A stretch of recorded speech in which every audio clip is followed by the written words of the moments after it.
All right. Okay, well, hello, hi everybody. It's good evening here, but good afternoon from wherever you are in the US. Thank you for inviting us, Lisa and Kelly. We are honored to be here with you this evening, even for us. And thank you for listening in. Let's try and make this exciting and a little bit punchy as well.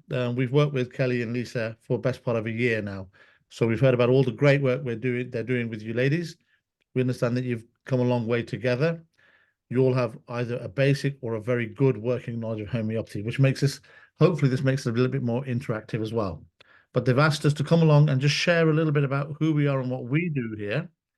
And then we can go forward from there afterwards, okay? So, who are we? We are the College of Practical Homeopathy. We've been around for 30 years, and we've always been a global college, actually. So ever since the advent of the internet, we moved from a physical college with classrooms and buildings, and we went online and distance learning in those days. So we were at the forefront of innovation and technology then. We like to think that we're at the forefront of practical homeopathy now. And the reason we could do that with the great number of people that we have advancing thinking about homeopathy and the way we practice, we're breaking new ground literally every week and every month. And we get to share that with our students and our graduates as we go. Obviously, as a company, we have a mission to become the global leader in practical homeopathic education, but also to make learning practical homeopathy efficient and affordable. That isn't always the case.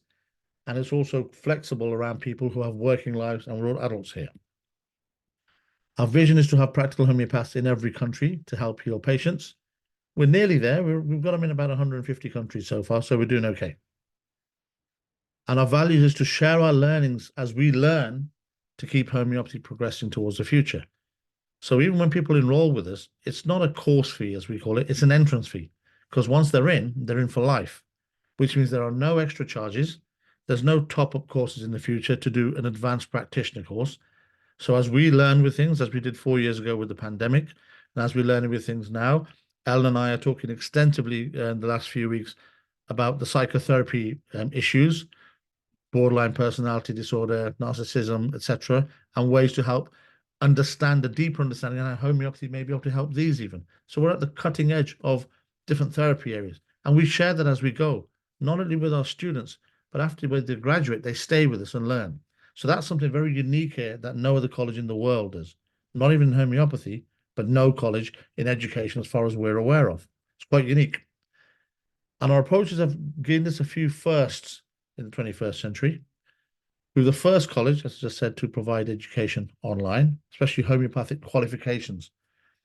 There's a distinction between educating and qualifying.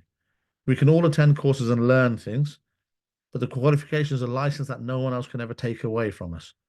And if we're recognized in the 150 plus countries, that gives us the whole globe to be able to work if our particular country or state doesn't allow us to. So this really opens up people for the future. We were the first college to be accredited for practitioners across the main continents, exception being, I think, Antarctica and Arctica at the moment, and South America. But watch this space. We're the only homeopathic school to be accredited by the prestigious British Accreditation Council. Now, this is a council that accredits independent colleges regardless of the subjects they teach. So there's only a few colleges that have met that standard, and there's only one homeopathic college that's met that standard. We'll also be the first to validate the homeopathic course providers and the quality assurance and validation scheme. So we set this up when we started to not only educate people, but educate them to a standard that can be measured, peer-reviewed, and accredited, which means that you literally have the best education. But we did it in such a way that makes learning it in everyday English. We don't get too medical with it, and we're very, very practical and hands-on. So we don't have tests and things. So it's a very unique way of learning. And it's year round. People start when it suits their lifestyle. There's no semesters or term times. And we teach holistic homeopathy. So we know remedies, but we teach herbs, nutrition, supplementation, flower essences, the 5 elements, the chakra system, bowel notos, meditative provings, the matrodonal remedies, as well as anatomy, physiology, and pathology into a single professional qualification. In some countries, they call that Doctor of Natural Medicine. So depending on the licensing laws, our homeopaths don't really go anywhere else and do any of the courses after they graduate. We've been increasing our presence over the years. We've graduated over 4,000 students. We've treated over 50,000 patients and done 150 webinars. We're also in the last few years increasing our USA presence. We've got over 100 plus students registered in 2023 alone. We've treated over 3,500 patients last year alone. And we're having live events across the USA. We were in Texas with Lisa and Kelly a few months ago. I'm coming over to Norfolk, Virginia next weekend for the first weekend in February for a meet and teach.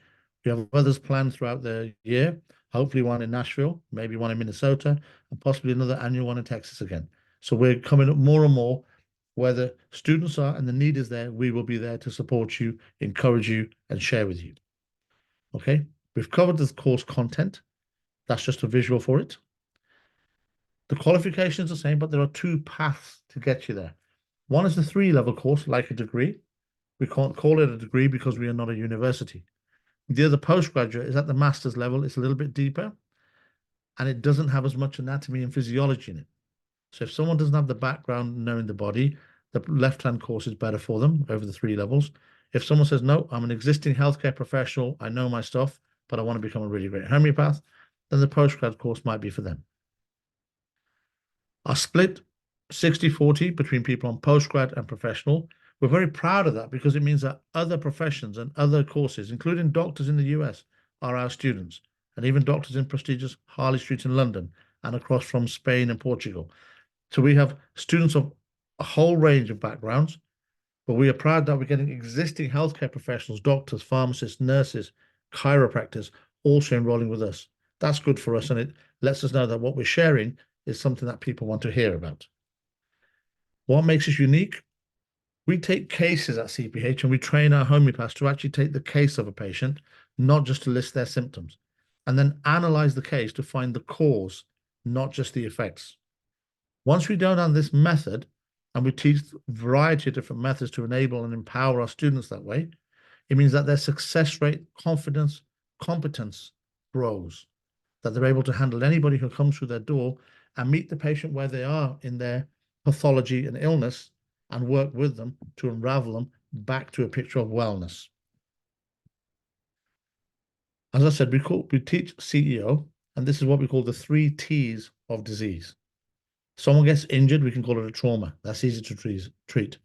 If someone is toxic, either through drugs, recreational or medical, environmental pollutants, etc., there might be some toxicity in the body. We can treat that. If it isn't them two, it's going to be a thought. So we have to uncover and dig and become a detective to find the cause. And we summarize that by saying etiology before symptomology. Not everybody thinks this way. If we come from other backgrounds, we are either taught protocol-based prescribing, or we are taught just to list the symptoms, rep for them, and choose the remedy that fits and scores the highest score. That isn't always the case, and hopefully we can talk about that later when we have a Q&A. Once we've identified that, we teach at least 15 different methods. Now, this little diagram is taken from Ellen Kramer's book called Methods in Homeopathic Prescribing, and it guides you to the methods you may or may not use. Whole patient methods on the right-hand side, many of you are familiar with these already. The part patient methods takes it to another level. This is where you treat the patient in parts or the parts of the patient that aren't working so well. Because until you get a whole patient, it's very difficult to unravel them into a picture of complete health.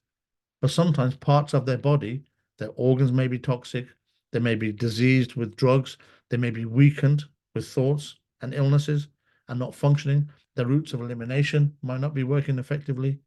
They may be toxic due to allopathic drugs. So there's a whole lot of things. So this allows us to go deeper and understand the patient in a more holistic way and treat them whichever way we can. If we only use the methods on the right-hand side, we may get blocks, a miasmatic block, or a route of elimination is not working, or an organ is weak, so the patient cannot restore their health no matter what we do. So hopefully that just gives an overview of what we're doing. And now hopefully we can go to a few Q&As. Lisa, Kelly, we are in your hands, and we'll humbly try and answer any questions that people may have. Shall I stop this share so we can see each other's faces? Yeah, that'd be great. Thank you for listening, ladies and gentlemen. If you want to, feel free to put your cameras on and see us. We'll be delighted to see who you are. If not, we're happy to take the questions as they come. Yeah, thanks, Sam. So Lisa and I are actually in the two different programs, so we're happy to answer questions from a student viewpoint as well. We've got Mindy on the call as well. She's in one of the programs, and I think a couple of other people couldn't attend. So I think it's just Mindy, Lisa, and myself. So we're happy to answer any questions that you have. There's nothing in the chat right now, but does anyone have any questions that they would like to cover? I do. Yeah. Being a retired health professional, which path would I go since I'm not really now practicing as a nurse? Hi, Yvonne. You'd go down the postgrad route. I'm sorry. Can you hear me okay? Yeah, thank you. Hi, yes, it's Yvonne, is it? Yes, it is. Thank you. Hi, thank you. Yes. Hi. You do not have to be a practicing healthcare professional. The reason being because if you're qualified, you've done the requisite anatomy and physiology to gain your qualification, you see. And unless we lose our memories, that will stay with you. So we will build upon that and take you to another level. So if that was the case, you'd qualify for the postgrad course, the 12-module course. Okay. It's quite intense, it's heavy going, but you'll have the capacity for it. And it's a great deal of fun. Okay, thank you. And then I do have another question. When you say that you take cases as you're studying, so how does the program work? You watch a module and you would, so yeah, that's my question. How does it work? Okay, I can answer that for you. Thank you. Hi. My name's Ellen Kramer, and I'm the designer of the training that you're all, as students, you're all on. The case taking, once you get to module 2 in the postgraduate, we teach you case taking skills. We have a format that we asked you to follow, and every student and graduate follows the same format. Why? One is that it's a discipline for the mind, so it stops you going all over the place and asking unnecessary questions. It keeps you focused on your patient, and that's really part of the discipline, so that you get clarity. And as tutors, I can scan a case and know within 5 minutes what needs curing, what my obstacles are, and how I can guide you as a student. Okay, so I don't know if any of the people who've done the case taking module want to add to this and how they found it. Yeah, I mean, I found it, the reason why I was so attracted to the College of Practical Homeopathy was that, the Banerjee protocols, what I learned, what Lisa and I teach, would take our clients only so far. We'd have some success, but we'd have a lot of misses. And it was very much, we were symptom chasers, and we would try to put a Band-Aid on, and then this would work and this would fall off. And so what I liked is your approach to kind of having many tools in your tool belt. And so using different methodologies. And so your case taking is very unique in that you look at the person's timeline, because those 3 T's that Sam mentioned, usually that's why somebody has an effect, which is a symptom. And so either it's the toxicity, it's the trauma, or the thought. And most often it's the thought. There was something very upsetting, then they got a really bad flu, or they had an emotional heavy discussion, then they came down with, a symptom. And so that case taking approach is very unique, and it makes you kind of have that bird's eye view. I don't know if Lisa or Mindy want to chime in about the case taking. Yeah, I would agree and use almost the exact same words that Kelly just used. Yeah, and we really found, as Kelly said, what we were finding is that we have, as humans today, we have so many layers of toxicity. And so, many of you guys have been with Homeopathy Haven for a long time, and you've seen the evolution of our teaching style, and you've seen the evolution, for those of you that have worked with us individually, you've seen the evolution of how we take our cases and how we work with our clients individually. And we just, over the years have begun to realize that we have layers and layers of toxicity. And the emotional component is such a significant component, especially over the last couple of years. And so as we were seeing clients that were having these chronic issues, these physical chronic issues, Kelly and I were very aware in the background that there was a lot of emotional components going on. And what we loved about the College of Practical Homeopathy is it really blended all of the different ways in which Kelly and I had been trained into a method, into a way in which we can apply a method to it, which helps our clients then heal. And so we wanted to share, we wanted you guys to have the opportunity to meet Ellen and Sam and the brilliance, that we've experienced with the College of Practical Homeopathy, because you guys are seeing how that's playing out as you are members of our community and you're taking classes, and some of you are working with us individually. So Lisa, thank you. That's excellently said, actually. And don't know how to add to that, but I'm going to do it in a little anecdotal story. I was talking to a lady just before speaking with Mindy earlier today. And she's from South Carolina, slightly elderly lady, over 60, shall we say. She might even be touching 70. And she had a bit of a flu and a fever. And we know all the usual flu and fever remedies. We can easily do that, right? And that's easy to do. And we're going to tie this into protocol-based prescribing. So she went down the usual route. And then when we talked deeper, she goes, I had some distressing news a few days beforehand. Heartbreaking news, and it's a bit of a family bust-up. So she had post-traumatic stress disorder that knocked her body for 6 and caused a few. So the remedy she took afterwards was Natmuir and Ignatia. She goes, within 3 doses, it lifted like that, whereas previously for a week, nothing had happened. Because that was the cause, the flu was the effect. But if we come to us and we have a therapeutic approach, therapeutic is like a doctor would prescribe just on symptoms. We would call that clinical prescribing or the therapeutic method. Or if we had a protocol base, we'd say, right, I know my flu and fever remedies. The usual suspects might come up to mind: aconite, belladonna, chamomilla, gelsemium fluid, brioni fluid, for example. We may even throw in a bit of influenzinum and a silicoquinum in there, and Eupatorium perforatum. If you've got bone aches, great. If there's a bit of a cough, we might add in some of the cough remedies: Spongia, Rumex, Helix. However, if we haven't got to the cause of it, we're not going to touch it and lift it. And we teach this as well, that even though the flu might have been an acute and the winter months are upon us, yada, yada, yada, right? But there's always underneath the acute, because something has shifted in our vital force to allow the acute to manifest.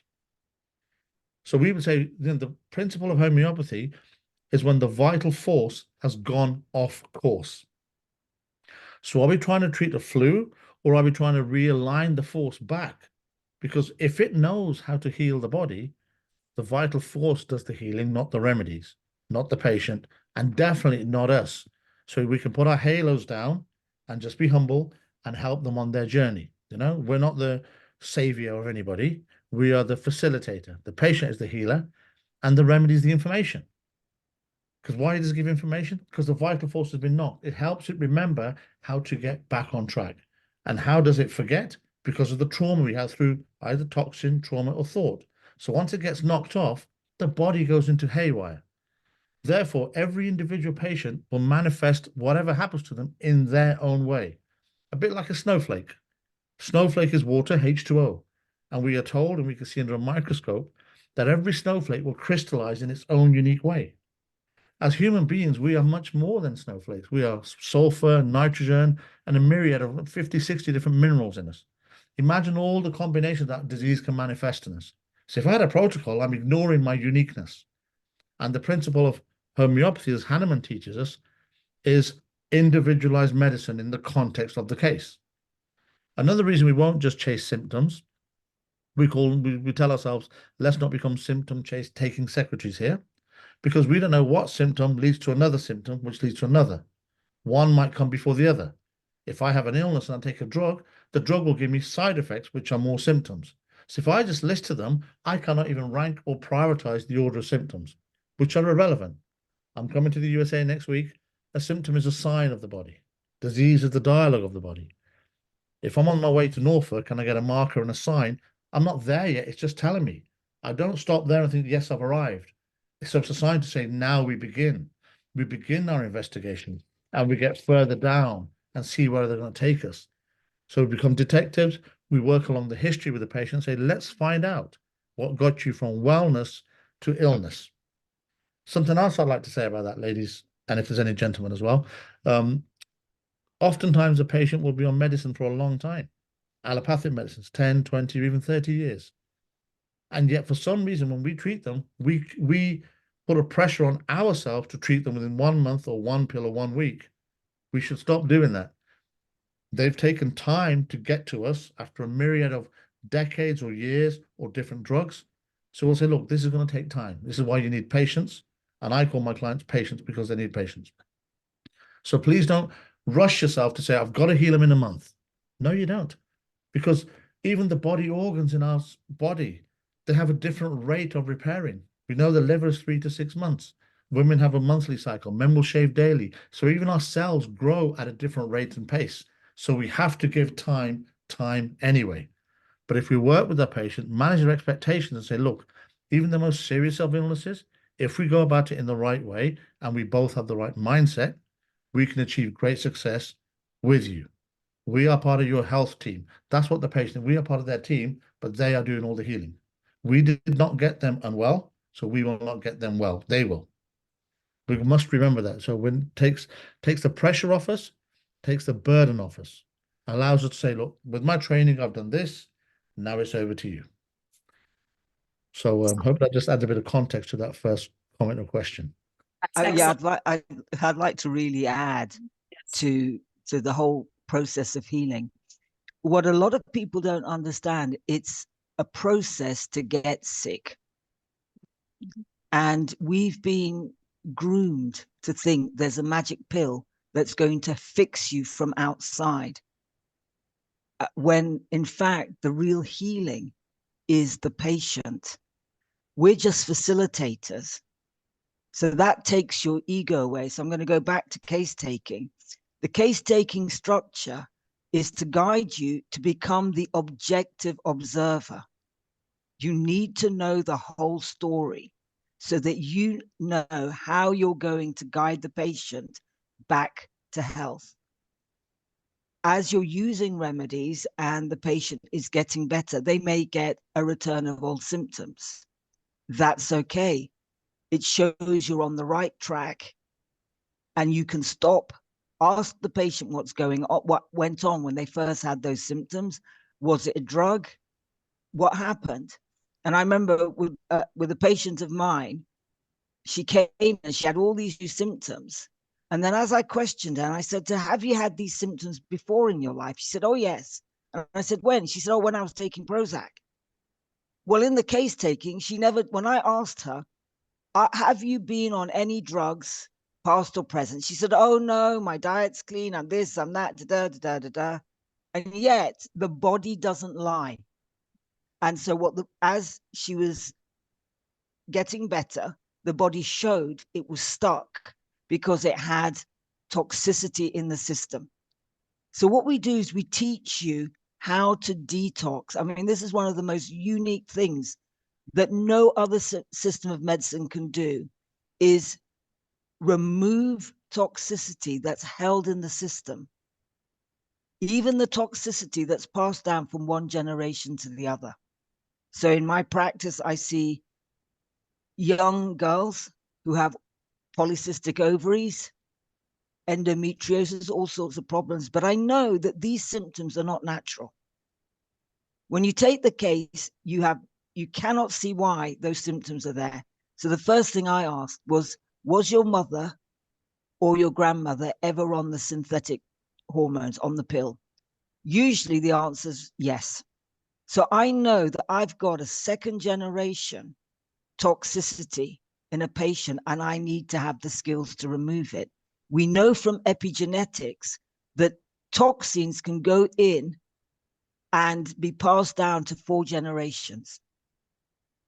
Okay, so you would look at that and think, well, that's something, that's miasm, because a poison has gone in and it's gone from one generation to the other. If you want to get that patient better, you need to go back and find out exactly what's going on. So a patient of mine has acne rosacea. So this is what gets me thinking, is when they say, I've been to see you know, so many different homeopaths. My acne rosacea goes, it comes back, etc. So in my head, I'm thinking, okay, so were you on the pill? Yes. But I've done a pill detox. Okay. Was your mother on the pill? Let me go and ask her. She comes back and said, yeah, my mom was on the pill. My grandmother was on the pill. And I go, well, we need to do a deeper detox and take this deeper. I've been detoxing this woman for the last 2 years, clearing out all the drugs she took to suppress the acne rosacea.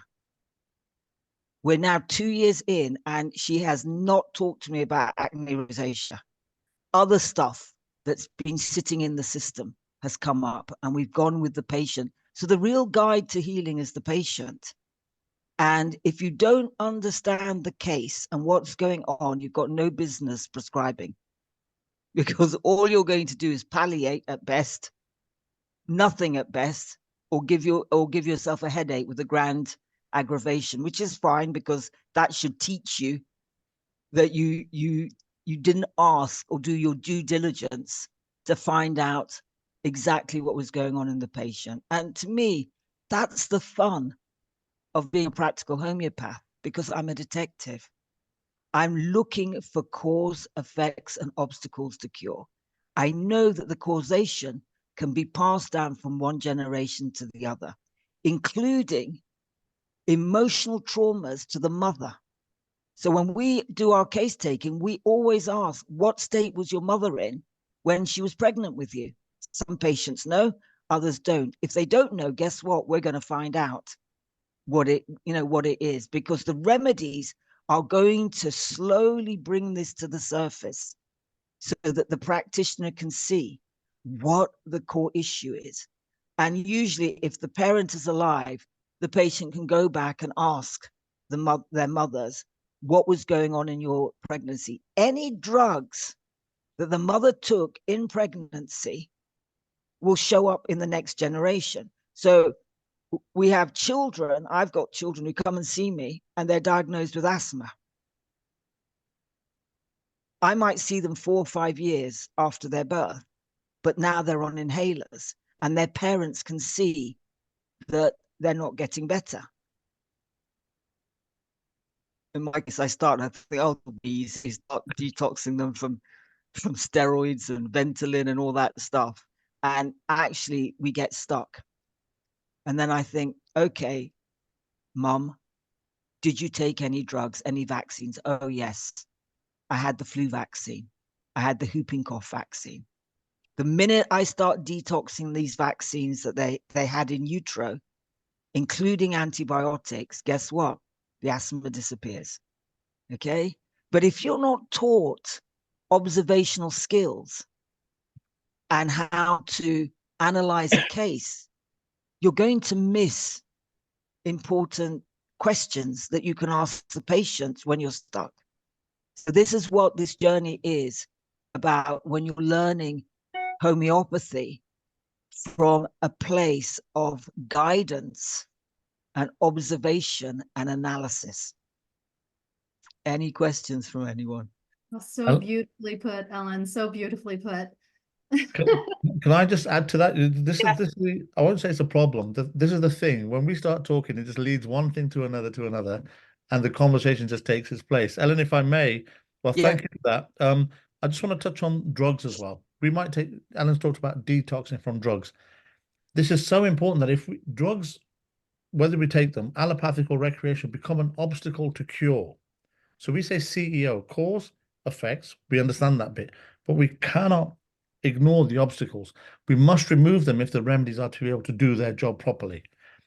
The reason drugs are so important, not only do they change the body physiologically, biochemically, and hormonally, sometimes they do the job that organs and cells and tissues will do. Therefore, they stop working. So when you're trying to heal your patient, the patient cannot heal because their body has forgotten how to work correctly. Regardless of the disease that manifested, the drugs often suppress, or they do, like, take, for example, levothyroxine, biosimilar, you might call it, or bioidentical. The body doesn't make it, they give it in, just like insulin. But if we do that, the body says, I don't need to use this anymore. So it's down regulates itself. The patient has less of a chance to recover now because the drugs externally are doing something. But because it's a foreign object, it's metabolized differently. Therefore, it has an impact on the metabolizing organs, such as the liver, the excretory organs, such as the kidneys, and it creates long-term effects. So as they always say, the patient has to recover twice, one from the drug, second from the disease. So that's very important to deal with. I just want to talk, since I'm seeing lots of females here, and you talked about the pill. We had a question in the clinic in London once, that if a woman freezes her eggs and then she wants to have IVF or something later on, that time, people do this more and more nowadays. And they go, what will happen to the baby? I said, depending on the emotion the woman has at that moment, because when you freeze your eggs, you're capturing all the genetic information of that human being and their emotions in their chromosomes, and you're freezing them. So when the woman says, right now I'm ready to have kids, let's get fertilized, let's have a baby. I think I see a baby in the background there. Hello, Sean Price, Home Sweet Homeopathy, right? So, but then we create the baby, we put it back in utero, and as humans, we multiply by dividing, mitosis, right? Boom, boom, boom. So that cell that was frozen in that egg is now amplified through every single cell in that embryo, zygote, fetus's body. Isn't that amazing? So when we freeze the eggs, thinking that, and then the woman says, right, 5 years later, top of my career, now I'm ready, emotionally ready to have a wonderful human, put it back inside me. But she's changed. So her eggs now have changed, but the ones that were frozen at that time might have been insecurity, fear, stress, worry, estrogen dominance. And all that's going to happen. What happens when you multiply? When you multiply, you amplify. That should have been a somism. So when you amplify, them cells are going to get more and more and more. So they said, I had a perfect baby. I'm in perfect shape. Went to the gym for 5 years, had my baby. What happened to my child? What happened when you froze your eggs? So that's the kind of thinking that we have. It's a totally different way of looking at a case. Oh, well, I was going through heck. I was going through a nightmare. Maybe had a bad relationship that I broke up from, wasn't sure if I was going to meet another guy, threw myself into my work. Okay, so that's what, it's like a picture, it's a snapshot. So that's what we took then. And that's what your baby is now, with all that anxiety. Why was that anxious baby? What was going on? Isn't that amazing? So this can go back as far. So when we do case taking isn't something that we have a module on. Case taking, we do every single module, every single month. We have Zoom clinics where we discuss cases, where you guys, our students discuss cases live with their patients. Even if they don't know what they're doing, we make the case live and we walk through it hand by hand. I don't know how to rep. I don't know what I'm looking for. I don't know the question to ask. That's why we have live clinics to help along that. So case taking is a way of being as a master homeopath, rather than saying just do this. And that goes back, if we circle it back to symptoms, how do I know what symptoms are from a drug or from the condition or from a disease? So we've got to be able to separate the symptoms. And why I will say to my students that when you've graduated with me, if you can learn to ignore symptoms other than they're a sign, you've done well. Oh, I've got this, good. Now let's get to the cause. Now, man, I'll give you my example. Simple thing. If I'm going to fix my car, something rattles, I take it to the garage and they'll do a diagnostic. They won't just say, this is rattling, change this. They'll say, let me put it on the computer. Let's do a full diagnostic and find out why it happened. And then they'll say, well, if you don't do this, this will happen later on. They give you a warning sometimes, advisories. That's what we call a prognosis. So not only am I going to tell you what's wrong now, son, but if we look at your engine and your car, this and this is also going wrong. But if you want to know why this is rattling here, it's because you didn't do this then. So, but we are not a machine. Like I said, one cell multiplies into every organ. So we shouldn't be cutting and taking things out. Nor should we believe what the medics tell us. Oh, you don't need your thyroid, your thymus gland. You don't need your appendix. If it wasn't meant to be there, we wouldn't have it. You don't see cows and sheep with organs that they don't use after a while. If you're religious, I'll say, if it wasn't meant to be put in there, God wouldn't have put it in. If you're universal, spirit, Mother Nature knows what she's doing. So nature doesn't make mistakes, humans do. If you doubt that, go to a farm. Let me know how many three-headed cows you see, or Siamese sheep. You don't see them. But in humans, we see them all the time, don't we? How many cleft palates and webbed feet are you going to get on your chickens? Well, they already have them, actually. Choose another animal. But you get the picture. So we should take our clues from nature, not mankind or humankind. Anyway, another question. So So we've we got a couple of, oh, go ahead, Kelly. So we've got some in the chat and some with hands raised. So Esther says, what are the academic requirements for the PG qualifications? For the professional qualifications in homeopathy? Esther, is that right? If you want to unmute. Yes. Hi, Esther. So so for the professional, the 3-year program, what are the qualifications? Is there? Okay, we'll just try and unmute her if you can. If not, well, right, okay. Hi, Esther, you there? Hi, yes. Sorry, my microphone's All having some right, yeah. issues. Okay, right. I'll ask her. I'll answer the questions best as I can. If I'm not answering it correctly, please feel free to ask me again. Okay. So for the 3-level course, all we ask now, our college is global. We have people from every country, well, 150 plus countries, with varying degrees of understanding of English, which is why when Anna wrote the course, she says we've got to get the most complex situations, but done in the most simplistic English language. So we're not big on medical terms. I know we like all these allopathic diagnoses and the flashy names. We don't do any of that here, right? So the simple qualification you need is a basic high school understanding of English and the ability to use a computer. And if you're all on here, tick, tick. That's it. If you can use a spreadsheet, less so. If you can use a document, Google, Word, or whatever you use Apple these days, that's it. That's all you need. And you just need the ability to think, to discuss, and to care about people. If you say, well, I'm really compassionate, really empathetic, good, but don't let it hinder you as a practitioner because you've got to be an objective observer. If you get subjective, as we say, you can't see the picture when you're in the frame. So you've got to step out of it. Okay. So, and most of the time with you ladies, you say, I'm here for my husband, my parents, my family, my siblings. Fantastic. It's the most noble cause to be able to help our loved ones, right? However, if we're too close, we say, am I wife or mom or am I homeopath?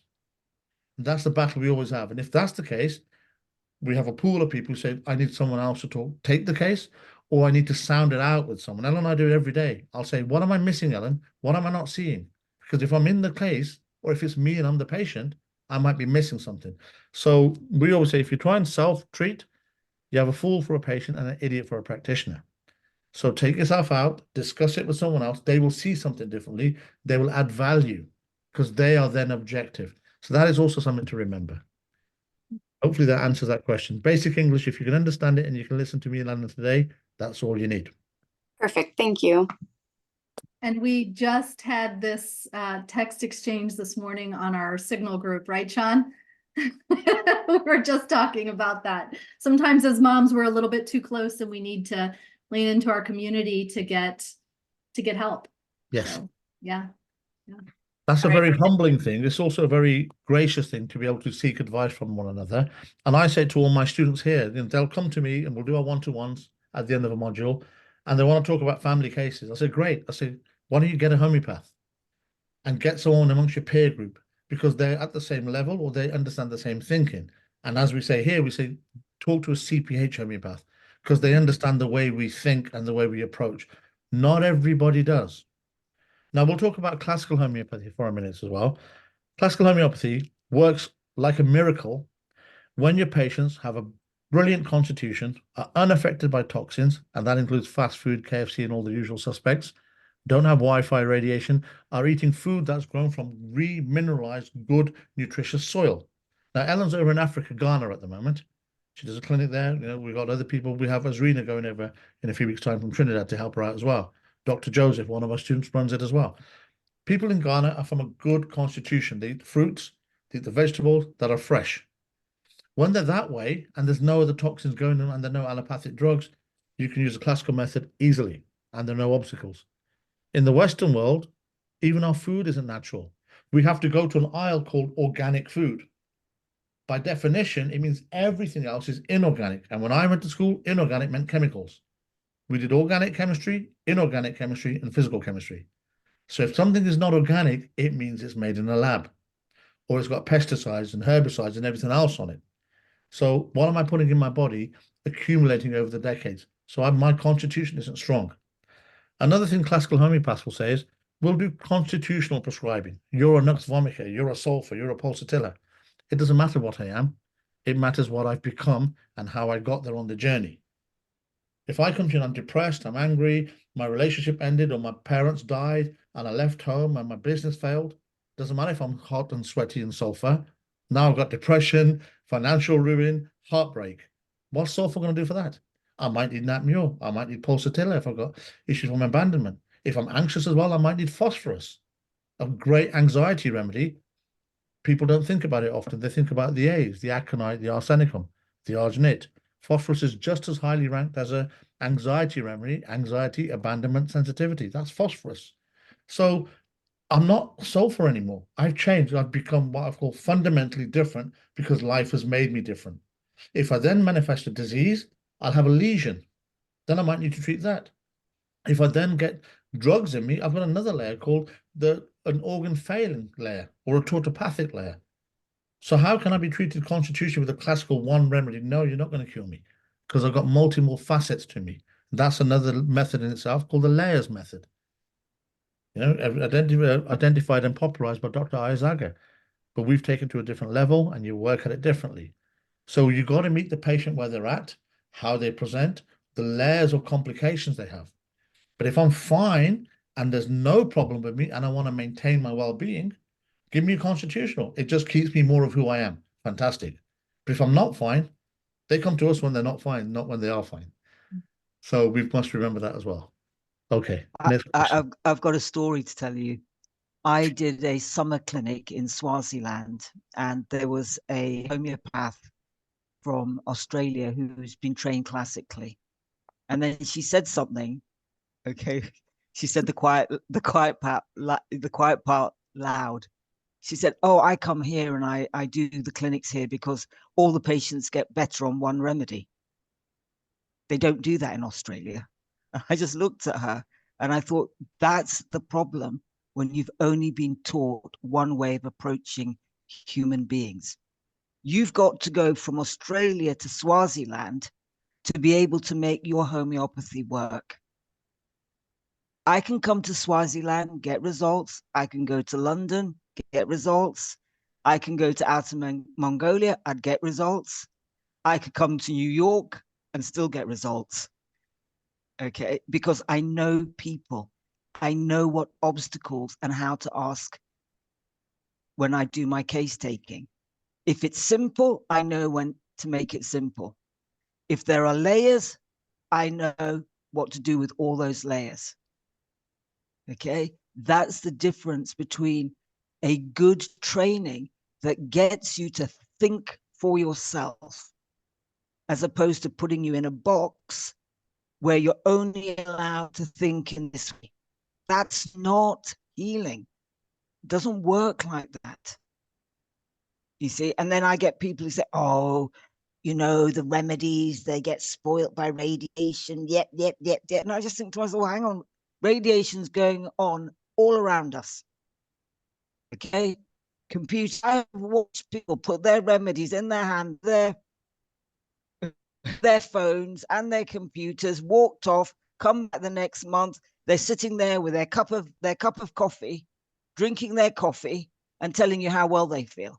And you think to yourself, well, hang on a sec. Wasn't it taught that radiation's going to destroy the remedies? Coffee's going to destroy the remedies, yada, yada, yada, yada, yada, all the myths of homeopathy.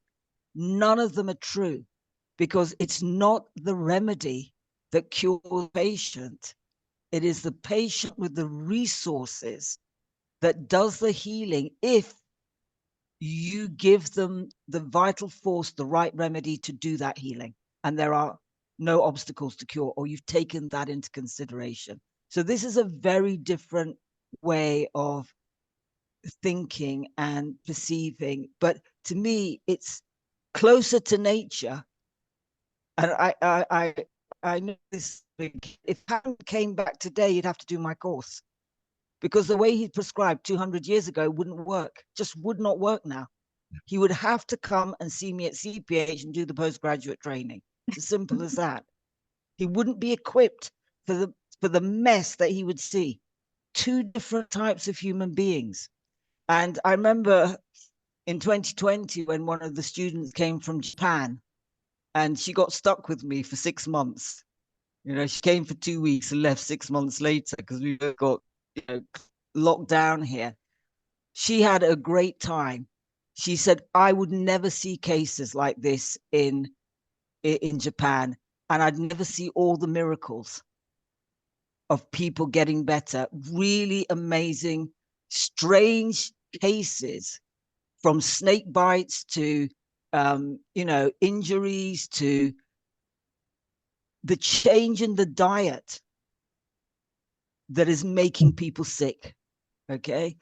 But we got great great results from it. And she left. She finished her training then, because she had a few modules to do. So Kumiko finished the training, and it changed her way of thinking forever in terms of understanding human beings and what we're doing with ourselves. Ellen, Awesome. can I So just add to that? Sorry. Actually, we have a handful of questions, so let's get a couple questions answered, and then we can go back and you can piggyback on Okay. your thoughts. So we got Esther's question, and then Heather asked, case taking modules is in the professional or the postgraduate only? So it's in both. It's in both, because that's Yeah, I think we answered that one, because we said, yeah, every module, as you ladies know, has cases in it, and every clinic has cases. It's case taking when you're a CPH student isn't something you do, it's who you are. Then you train, you can't approach a case unless you take the case, That's what, if I can piggyback on that, Lisa, just for the remedies and protocols. Some people do protocol-based prescribing. We can make them anywhere, right? Sometimes protocols are done in mass numbers with countries like India, for example, where people have a good constitution and they have thousands of people. Good. Get that homeopath to London or New York or California or Australia to now treat these patients who are toxic, sitting in a Wi-Fi Google server farm, eating a KFC. Now treat them. And they were born of a third generation whose mom was on the pill, and they're drinking soya, which is giving them plant estrogens, and they're a male, and they've got infertility. Now come and treat them. They can't do it. And you people will see that if you do protocol-based prescribing, you'll get some success, but then you hit a block because that wasn't treated with that way or with that in mind. And when protocols are derived, if you read the first on the inside, they'll say, this is not homeopathy, but we use homeopathic remedies to have an allopathic approach.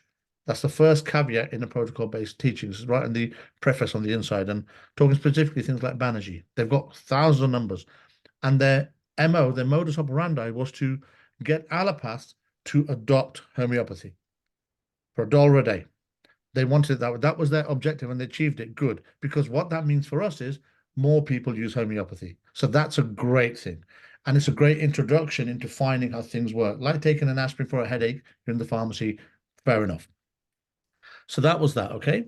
The other thing I want to touch on very quickly, people say, I took the remedy and it stopped working. Remedies never stop working. The vital force no longer needs it. So the patient has moved beyond it. It's not that the remedy stopped working. You're not going to antidote. And this is what Hahnemann did. Hahnemann was a doctor of medicine, Newtonian physics, atoms, molecules, things like this. So they, even though they succussed things, they still believed there was something there. So they approached it that way. Don't touch it, because chemical to chemical will react. But I'll tell you one thing, if I'm eating something physical here and I've got something in the microwave, my sandwich is not going to explode in my hand, because radio waves and chemical doesn't interact. They work on two different planes. So remedies are energetic medicine, which transcend all time and space, have no expiry date. If you read it and say it expires by that, if I'm going to sell you, if I'm Boiron or any other company in the US, or Nelson's or Ainsworth, and it says best before, I need you to buy more, otherwise I go out of business. What business would I have if I say keep this forever and you never ever need it again? And then if you run out, take one pill, succuss it, then you've got 31C. You'll never come to me ever again, and I'll be out of business. So don't believe the hype on the machines. And let me give you a scientific example. I was in Houston, you had NASA. NASA sent the probe out to the edges of the galaxy, and it sends back images from billions of years ago when the Earth was being formed across millions of light years. And I think my one little remedy is going to run out in my lifetime. It's the same energy. It's a frequency. And every couple of months, we get on news, NASA's discovered new pictures of new planets and they send pictures back from millions and trillions of light years. But I think in my 50-year lifespan, this remedy is going to run out right here and be affected by my cell phone in my pocket. No, it's BS. Simple as that, okay? Please don't buy into that nonsense. Nonsense. It does not make sense. So we demystify things. We have a common sense approach to things. And when you look at it that way, you don't believe that hype. It's just energy. And the higher the potency, the more and more of nothing there is. So where's the fear? People fear high potencies. Oh, it's a 10 a.m. It's 50. Oh my goodness. There's nothing there, just a frequency. So anyway, sorry, Lisa, I just wanted to build on that because I thought it was quite appropriate no to talk worries. about that then. So let's get, I think Casey has had her hand up for quite a while. So Oh, we'll go sorry, Casey, Casey. Donna, and then Mindy. And I know Mindy was going to comment a little bit on the case taking as well, because she's also Okay. in the program. So Casey and then Donna and then Mindy. Awesome. Thank you so much. So Kelly and Lisa, I've followed you. Whatever you do, I watch. And I'm like, okay, where are they at now? And when you discovered this, and then Mindy joined, I just have to say, I was so excited when you were going to do this class or this intro. And I have looked at other colleges, and I'm just saying, what I'm saying is not really in the form of a question. First of all, it's so beautiful to hear so many myths debunked that I have internally known and felt, but have no words, have no authority who's verbalizing it. So both of you expressing what's going on in Ghana and what's just all of it. Thank you, thank you. And for those who are in the same boat as I am a mom, but I'm in my 60s now. I'm done. I have a 16-year-old at home, and I don't know where homeopathy, I don't know where I'm meant to fit in it, but I love it. And I want it in my life till I'm off this planet. So I question the need for study, for advanced study, but now, like, I just need to say this, you have reassured me that I deserve to continue to follow this gut instinctual path, no matter what it leads me to, whether it's licensure or validation from an accredited institution. It's just the thirst for knowledge. This feels like such a beautiful fit, and the paradigms of everything being involved and beneficial, not just one way, not just one remedy, not just one constitutional, all of it, layers, all. So I'm just like, I was hoping this would be worthwhile, and I can't even speak to how worthwhile it's been. So I just had to say thank you. Thank you to all Thank you. four of Thank you. you. We're so glad that you joined, and you know Kelly and I don't do things that aren't worthwhile. Nope. You know that. And for those of you who are considering, pursuing education with CPH, and you're part of our membership program, you're going to be well supported in terms of that education, because this is the direction that Kelly and I are heading with our practice, with our private practices and in our, within our membership. So Lisa, it's a Kelly, nice, round, supportive environment. all Yeah. your here online are seeing Lisa and Kelly and now Mindy as well. These ladies are at the forefront of this wave in the USA now, okay? So you are the future of homeopathy. And as you said, Casey, in whichever direction you ladies wish to take it. Some may wish to just know it for their knowledge. Some may wish to have the greatest practice on earth. God bless you. But all of you, like I said, it's like having a Harvard MBA. You're all being qualified to this level. Whether you do nothing and just work at McDonald's, or whether you become a CEO of a Fortune 500 company, your qualification and level of knowledge is the same.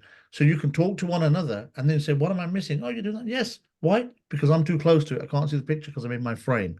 So this language becomes your universal language. But these three ladies here, especially these two that set this meeting up, they're at the front of this going forward to the USA. Okay.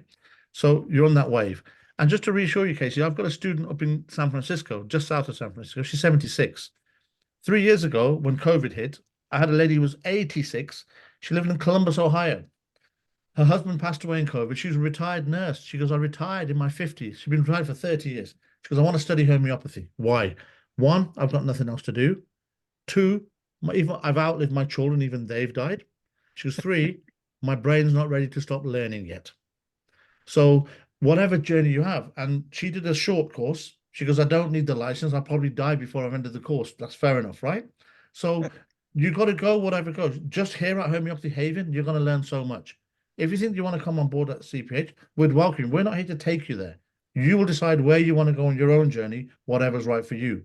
Our job is to support all of you in whatever way we can. Yes, these ladies who are part of us in our CPH family, they will learn things nobody else does, and we're very proud of that. So there is a little difference there. But the fact that you are all just talking, thinking, and expanding homeopathy, Like I said, even the protocols, all they do is get more people using homeopathy. And that's the best we can hope for. First, we make the pie bigger. Then we decide which side of the table we're going to sit on to eat that pie. So anyone using homeopathy is doing great for homeopathy.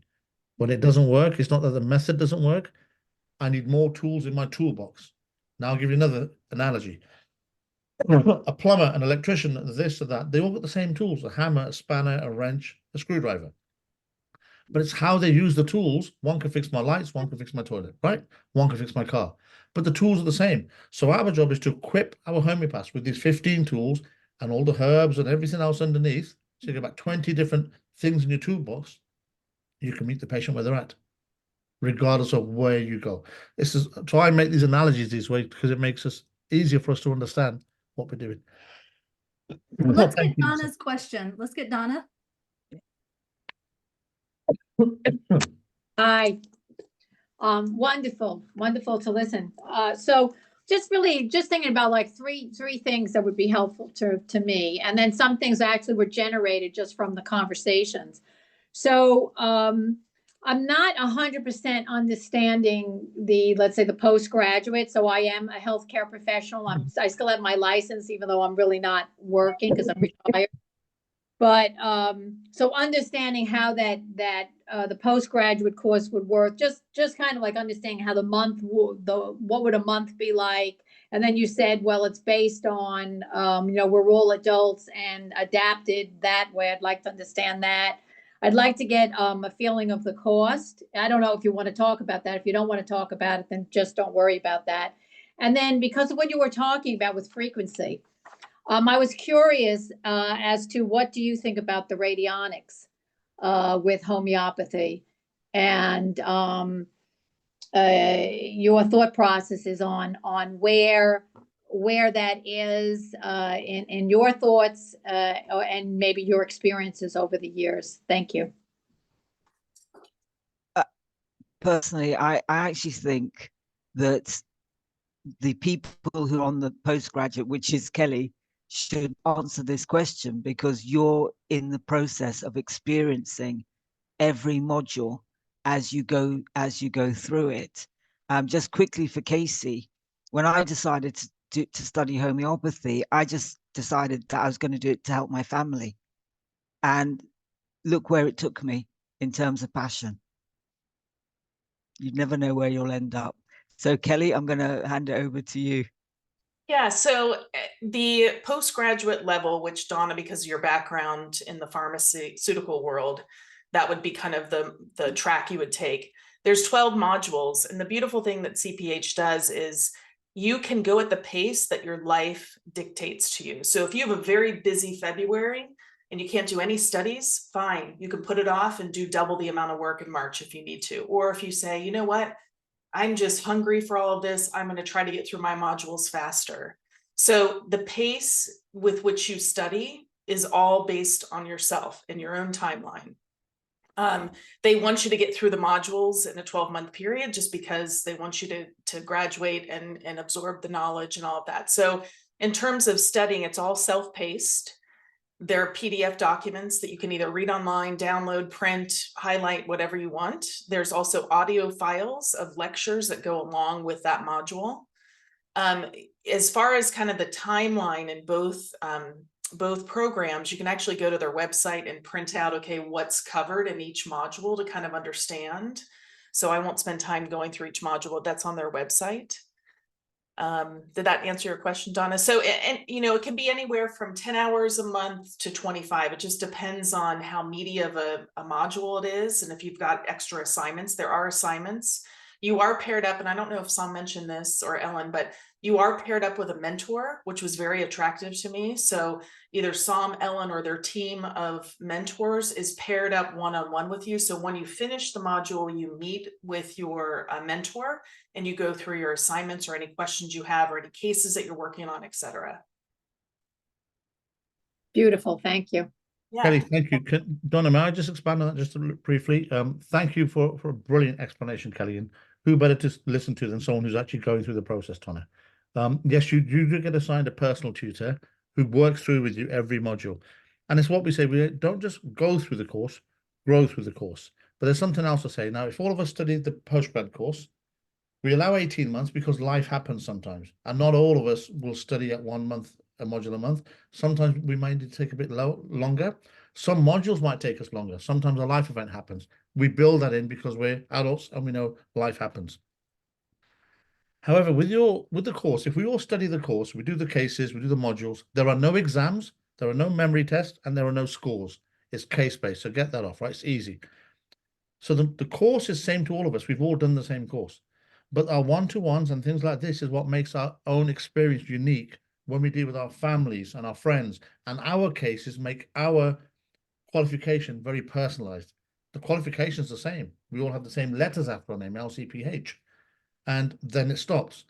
But my journey to get them letters with the people I learned helped me grow as an individual. So then that becomes a personal journey through CPH, not just get the qualification. It's not just achieve the end on its own, but the people I touch, the people I draw to me will help me grow. The cases I draw to me will help me grow. And the themes of life that I've yet to heal in myself oftentimes. All things that I'm missing. So life comes to us, life's a mirror, and it comes to us as lessons. And so there's a great spiritual aspect about this. And there's going to be a great psychological aspect as we revamp the course. And this is the thing that people are not going to miss out and say, well, I'll wait. Don't wait. Because once you're in, like I said, it's not a course fee. I'll answer that directly as well. It's an entrance fee because every year the fees will go up.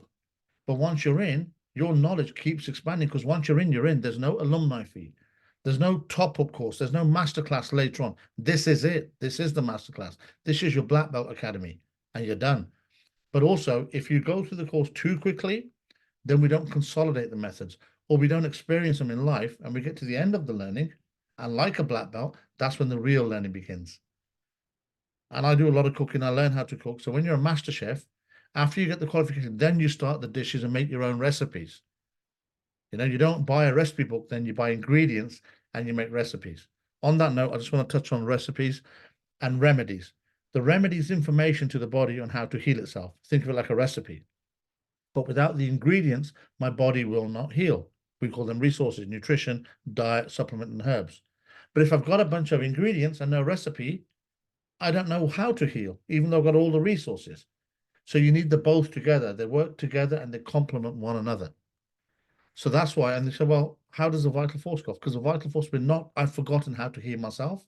That's where you get really fit, healthy people, eating the greens, juicing, meditating, mindfulness, everything right, but they're still ill because the vital force has been knocked, but the ingredients going in are the same. There's a third caveat to that. Maybe the body can't assimilate and draw out the nutrients either. So there's defective assimilation in nutrition, and we cover that in the course as well. And that happens a lot in people like with IBS or cancer. They can't extract the nutrition from the nutrients they're eating. So there's a lot. They're very deep here. So anyway, sorry. Thanks, Lisa. Did you want to speak on Donna's radionics question or the Solace machine? Yeah, we love them. We use them. If we're in energetic medicine and we're creating energy either mechanically like this, sitting there discussing it all day long, good luck, build big biceps, or just press a button and make it. It's like we're talking through now through radionics of frequency. We exist because of frequency. We get our sat-navs through frequency. This is the energy. It's not of the future. This is the energy. If you want to go spiritual, first there was light. Let there be light. That's energy. We're working with God's medicine, as Ellen told me once. My background's pharmaceuticals. When I came aboard, she goes, do you want to work with God's pharmacy or man's? I said, well, I've done man's pharmacy for 25 years. Let's go with God's. And I've seen the failings of man's. And every day I get amazed by the miracles of God's pharmacy. So I know which side I'm on, okay? So we're working with this. First, there was light. Before, there was matter. Now, I'll show you my finger as well. You can see it as matter. If I move it, you can barely see it. So when we can't see things, it's because they're working at such a high vibrational frequency, we can't even measure it. We've got a dog whistle. We can't hear it, but dogs can. So when, not everything that counts can be counted, as we say, and not everything that can be counted counts. So just these little things to remember in life. And we have this common sense approach, but it's quite a philosophical, that's the word. It's a philosophical approach to homeopathy is what we take here. And we also become bloody great homeopaths as well. Now, to answer on the fees, there's a fee, there are two different fees, one for one course, one for the other. Reasonably affordable, I'd say, depending on circumstances. It's discounted if paid in full, and there's a little bit extra if you pay in installments. You know, pay the enrollment fee and then pay 10 monthly installments. Over the last year, we've had a lot of people fall upon hardship. So we've created a third way to pay. In the long run, it works out more expensive, but in the short run, it means you can literally pay for one module at a time, as we call pay as you go. And that takes the speed off, but it costs more in the long run. But if somebody falls on hardship, we want to be able to support people where we can to study. That was our number one mission, remember, and vision, to make it affordable, amenable, and effective. And we don't just want your money and give us your money and go. No, if you've got the right mindset to grow with us, come on board. If not, see you later. It's not about money, it's about proper homeopaths. When that is your concern, you never need to worry about your profits, ever, in whatever you do in life. Okay? So anyway, hopefully that answers that money question as well, Donna. Let's get Mindy's case or Okay. Mindy's question. Okay, can you hear me? Yes. Can you hear me? Okay, good, because I had mic problems earlier. Okay, so I just wanted to comment, if any of you are feeling really intimidated by everything, we all know Lisa and Kelly have been doing this for a really long time, and taking a case can sound really, really intimidating. And so I thought I would just tell you, up until a year ago, I don't have a background in homeopathy forever. I don't have a medical professional background. A year ago, I was a food blogger. I was in recipe development, food photography, and videography. Totally different world. And I just started as CPH in August. And, it's easier. It's an easier way to do homeopathy than trying to memorize a gazillion protocols and all the fancy medical names that go with it. It is easier to take a case. I mean, I don't even have it all dialed in. I haven't been doing this that long, but I will tell you, it is easier to take a case than it is to try and go through your books and go through remedy after remedy after remedy. And I have to remember what this one does and what that one does. It is easier. So don't let it intimidate you.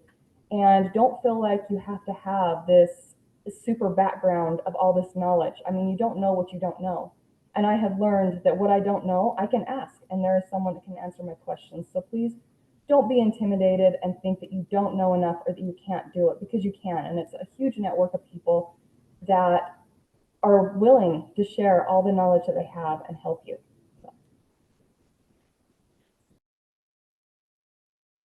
Thanks, Mindy. Thank you very much, Mindy. What I say to my students is, don't overthink. A lot of people overthink things. It takes a genius to make it simple and an idiot to complicate things. And to be honest with you, healing is very, very simple. We have made everything complicated to distract us from the real healer. And the real healer is the patient. So when you're able to sit and hear someone's story, understand how they got there, have the tools to support them to do what they should naturally do best, it's a pleasure. In terms of, money as a practitioner, you can earn as much or as little as you want. You can do it as much as you want or as little as you want. It's entirely up to you. When I graduated from CPH in 1995, I was on my learning journey and I became very, very busy. Within 7 years, I burnt myself out. I had to take a sabbatical because I was that busy. My assistant used to say to me, the reception used to say to me, I can't believe you've seen 17 people today. How do you do it? Okay. It was my passion and my love, but it burnt me out. I could never go back to that way of prescribing. But there was a method to that. All that knowledge that I learned in seeing that many patients went into the training, went into the course. So it's almost like I had to do it to make it happen. So you don't have to have a medical background. Don't feel overwhelmed. There is a whole family waiting to support you in your learning. We have Ohana, which is Hawaiian for family.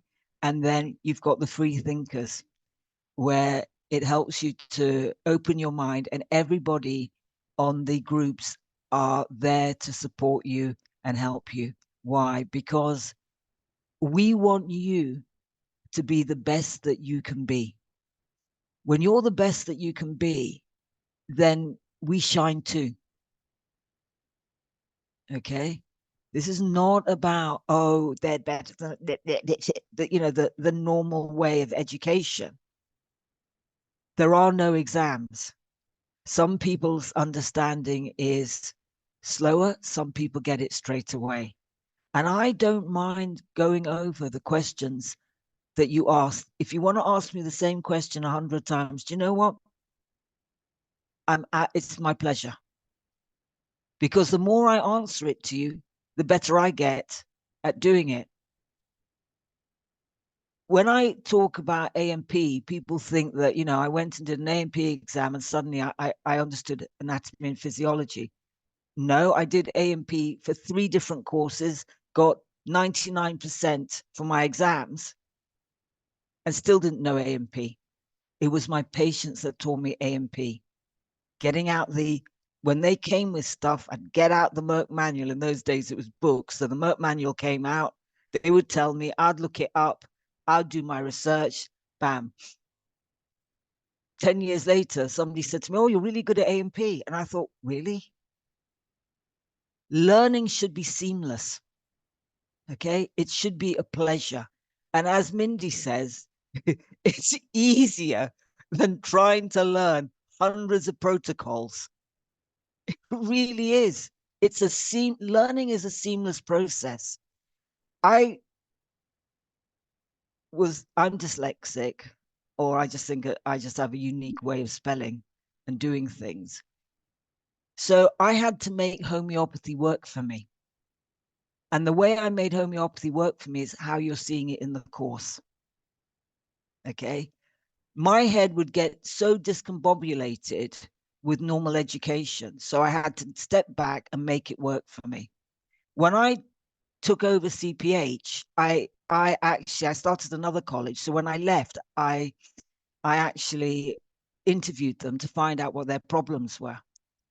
And when I came to CPH, I interviewed every student to find out what their problems were. And it's exactly the same as mine. We had great lecturers throwing information at us, but nobody told us how to use that information. So what we do at CPH is we guide you with the information to apply it to your patients so you learn, you experience the process. Okay? We learn best by experiencing, and that's what we do at CPH. We support you in your learning by experiencing. And if you want to be a master homeopath, then we support you in your journey if you want to become a tutor at CPH, because that's when your students are going to teach you more and more. So that we're all in this together. I'm constantly learning. People put things on Ohana and I think, yep, I'll put that in my therapeutics book. That's a nice combination.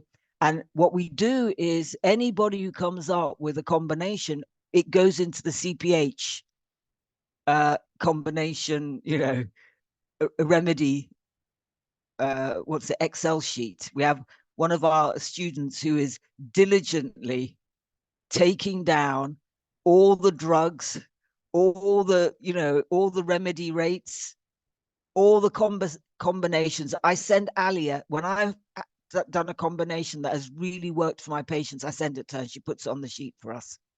So we're all learning and we're going through that process. So Mindy, thank you for telling people it's not as hard as an exam-based way of learning.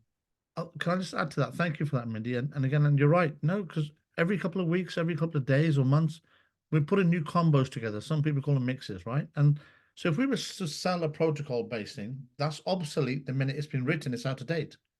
So we don't do it that way, but we don't call them protocols. We say, here's an approach. And we can add, delete, or commit, or totally change any combo we want. You know why? Because we don't hold to a remedy. We don't have a favorite remedy. I have favorite patients. I just want them all to get well. That's the only thing that matters. So I'm not loyal. Sometimes we'll take a case Or we'll say, oh, he's so pulsatile, I think he needs, it doesn't matter what you think. It matters what the patient thinks. We don't need to defend a remedy. We don't need to back up a remedy. It's just energy at the end of the day. It just comes in a different format, right?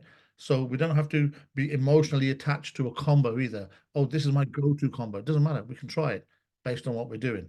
Allow things to come, allow things to go, be fluid in your approach. And that keeps you adaptable to anything that will happen. Yeah, and things happen. We're making up, a couple of years ago, we were dealing with so many trauma and abuse cases. We invented and created our empowerment combo. And it's to no end of good everywhere we go. Ellen, a couple of years ago, when I discovered that other flower called the fire lily that grows in volcanic ash, and that's great for 3rd-degree burns, So when you look at these things, and when you want the skin to regenerate, it's not even proven yet. It's not in a materia medica. When you apply the knowledge, like a master chef, you can just look at an ingredient and say, I want to make this dish. And you do. And then you tweak it. Because you know why? Homeopathy has no side effects. No one's going to die. You're not going to fail here. So your patients will teach you, if they get an aggravation, you've asked the body to go too far, too deep. Good. They should be thanking us. We say, we've got all that nonsense out of your body in one go. That's an aggravation. Classical homeopaths use words like healing crisis. I've got thousands of patients. Not one of them phoned me and said, I'm healing. It's such a crisis, son. It's not. It's an oxymoron, like social distancing. So it's not a healing crisis. No one's in a crisis because they're healed. Where does these words come from? But sometimes people say, oh, I got an aggravation. Good. So I know I've gone too far, too deep. Or they'll say, you treated me, you treated my eczema, but now my asthma's come back, or vice versa. When did you last have it? When I was 15 years old. What happened in your life then? Grief. Good. So I've taken you back 20 years in your timeline to when you were young. We're nearly healing you now. It's a mile marker in reverse. Nothing to worry about. I didn't bring your asthma back. As you unraveled yourself, you got your asthma back because you're going on your journey and you're finding a younger you when you had that. I recognize you, but now I've got to deal with them emotions. But now that remedy doesn't work, not because the remedy stopped working. Your vital force is here now. It does not need that remedy. So I'll do a follow-up and we'll change you again. This kind of approach, there's no protocol for that because I don't have a protocol on what I'm going to experience day to day. So where do I fit in? I might be happy today, 1 hour, and totally upset and wailing my eyes out the next minute.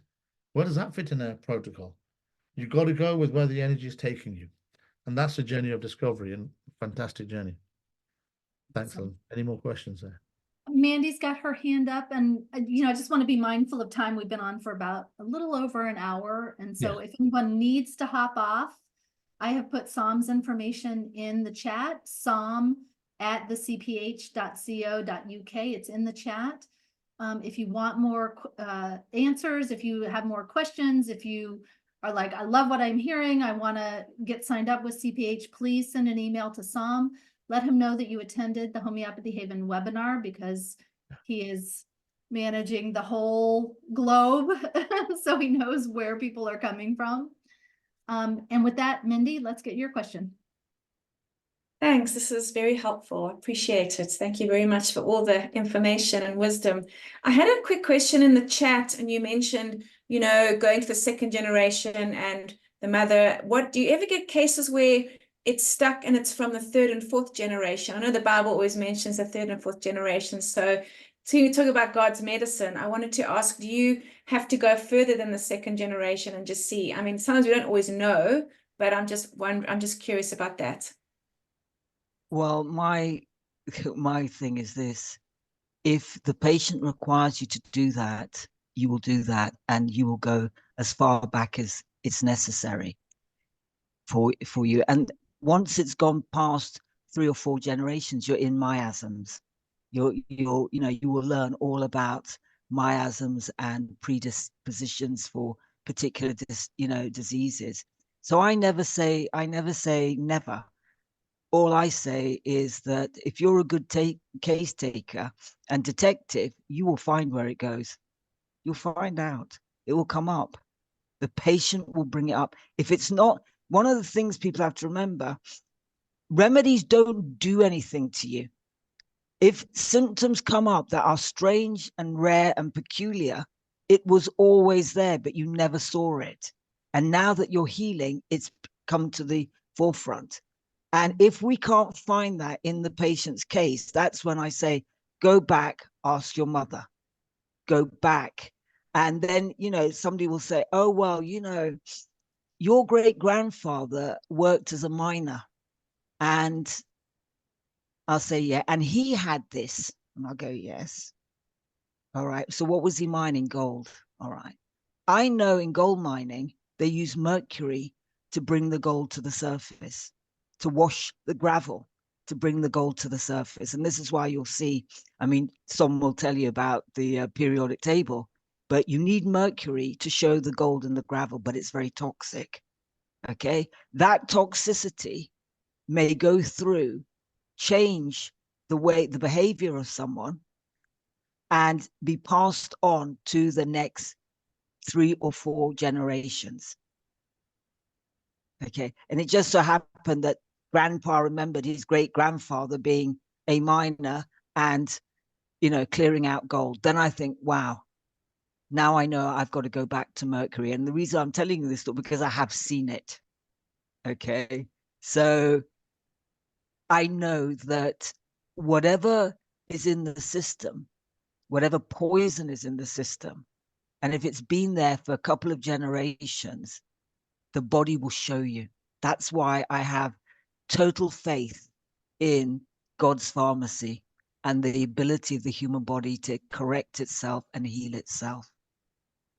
It's there.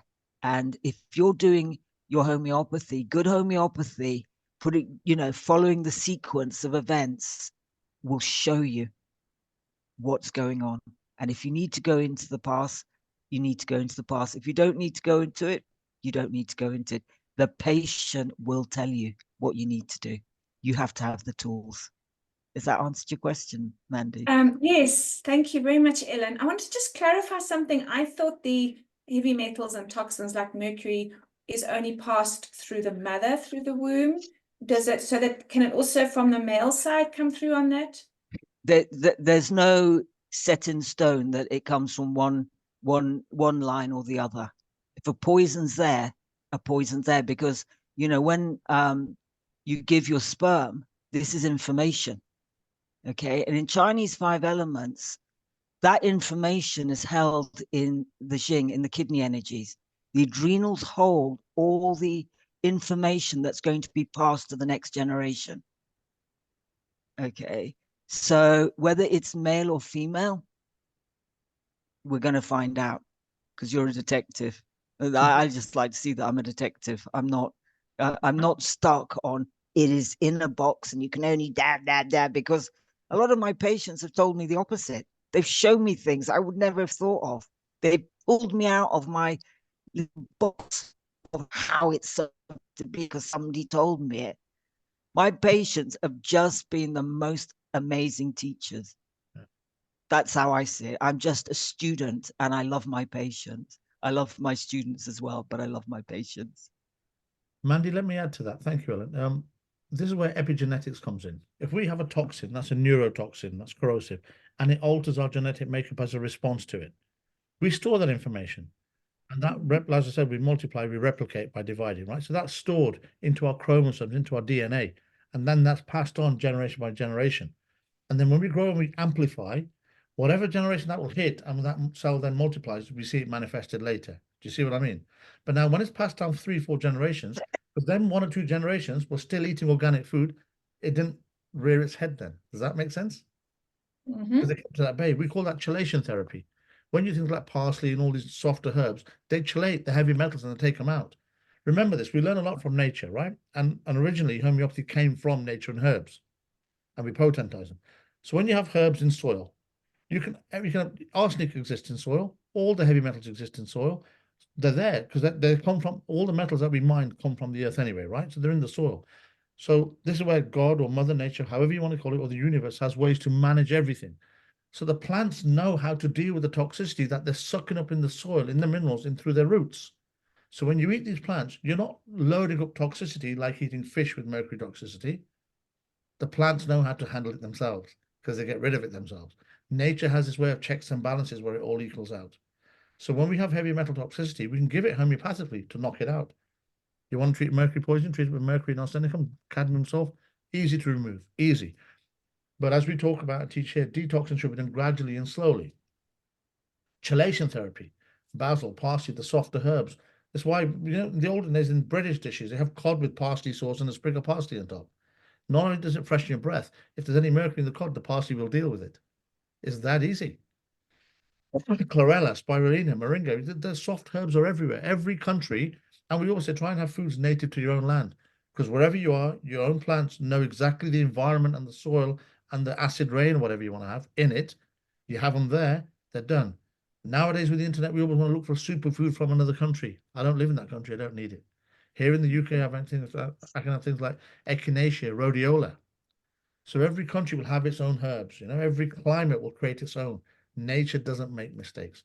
So that can help with the homeopathy as well. But to understand that passing down, if one generation, 3 generations ago, 60, 70 years, but for 40, 50 years, then people ate well, it wouldn't have manifested. Now I've got a toxic person, boom, it's amplified. And you see it missing a generation. Does that help understand that as well? Absolutely. And these are the kind of things that we discuss, you know, when we're in our cases.